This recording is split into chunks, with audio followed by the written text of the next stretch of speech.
Welcome, friends and observers of international affairs.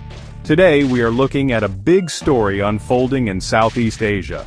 An island nation, long known for its beautiful beaches and warm hospitality, is now making headlines for a different reason. The Philippines is starting a huge plan to make its military strong. This is not just a small change, it is a massive transformation.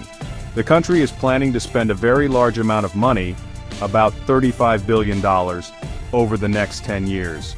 This plan will buy new ships, new planes, and new technology. It is a signal to the world that the Philippines is serious about protecting its home. This is a story about a nation waking up to new challenges and deciding to stand tall. This journey is about more than just buying military equipment, it is about a change in thinking. For many years, the Philippines focused on problems inside its own borders. Its military was designed to fight small groups in jungles and mountains. But the world has changed, and so have the dangers. The sea around the Philippines is now a place of tension. Big countries are showing their power. The Philippines has realized that it cannot just watch from the sidelines. It needs to be an active player in its own region. This new military plan is the country's answer. It is a bold statement that says, we will protect our waters, our islands, and our people. This is a story of a nation finding its new strength. Imagine a guard who has been watching over a house for a long time. The official name for this huge military project is the Revised AFP Modernization Program, or Horizon 3. This name tells us it is the third part of a larger plan. Horizon 1, Horizon 2, they were like the first steps. Horizon 3 is the giant leap. The plan is set to run for 10 years, from 2025 to 2035. The total budget is about 2 trillion Philippine pesos, which is around 35 billion US dollars. This is a very large amount of money for the Philippines. It shows how important this project is. This is their commitment to building a credible defense. The main goal of Horizon 3 is to build a credible deterrent. This means having a military strong enough to make any potential enemy think twice. It is not about having the biggest army in Asia.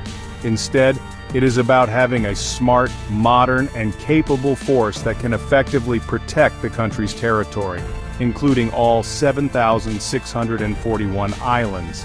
And, most importantly, its huge maritime domain in the West Philippine Sea. The plan focuses on better control of its seas and skies. It is a strategic shift from an internal security focus to an external territorial defense focus. Let's look at the numbers to understand the scale. The $35 billion budget will buy a wide range of new assets. Modern warships, fast fighter jets, long-range radar systems, and advanced missile batteries. Each purchase is designed to work with the others. Think of it like building a strong chain. Each piece of new equipment is a link in that chain. Together, they form a defense system stronger than the sum of its parts. So, what exactly will the Philippines buy with this $35 billion? The shopping list is impressive and focused on specific needs. A top priority is the Philippine Navy. The plan includes buying the country's first-ever submarines. Submarines are powerful. They can operate secretly, gather information, and pose a threat to enemy ships. The Philippines is reportedly in talks with France for Scorpene-class subs, and with South Korea. Owning submarines would be a huge leap. The Navy's surface fleet will also get a major boost. More modern frigates and corvettes, the workhorses of the Navy. They will be equipped with anti-ship missiles, anti-air missiles, and advanced sensors. The Philippines already has Jose Rizal-class frigates from South Korea. Horizon 3 builds on that with even more capable vessels. The Philippine Air Force is also a big winner. For many years it lacked modern fighters. That is changing. The plan includes new multi-role fighters that can fight in the air, strike ground targets, and conduct surveillance. Options under consideration include the American F-16 and the Swedish JAS-39 Gripen versus F-16 comparisons are underway. Beyond ships and jets, the plan invests heavily in the eyes and ears, long-range radars, drones, and command and control networks. Drones and real-time data links will let ships and jets share information instantly. New long-range radar stations will be built on strategic islands to detect planes and ships hundreds of kilometers away. This network, radars, drones, jets, ships, and command centers, is the brain behind the military's new muscle. The question many people ask is, why is the Philippines doing this now? The answer lies in the West Philippine Sea. This area is rich in fish, oil, and gas, and it sits along vital global shipping lanes. The Philippines claims a large part of this sea as its exclusive economic zone, as supported by a 2016 international ruling. However, China also claims almost the entire South China Sea, and has been more assertive in recent years. Filipino fishermen report harassment by Chinese vessels. The Coast Guard and Navy have had many tense encounters. China has built artificial islands and turned them into military bases, actions that challenge Philippine sovereignty. Manila has tried diplomacy and protests, but words alone are not enough to protect its interests. As one defense official said, "We have been on the receiving end of coercive tactics for too long." They concluded that a credible defense is no longer a choice, but a necessity for sovereignty. This is not just about the Philippines. The decision affects the whole region and the rules that govern the world. The Philippines is defending the principle that all countries, even small ones, have rights under international law.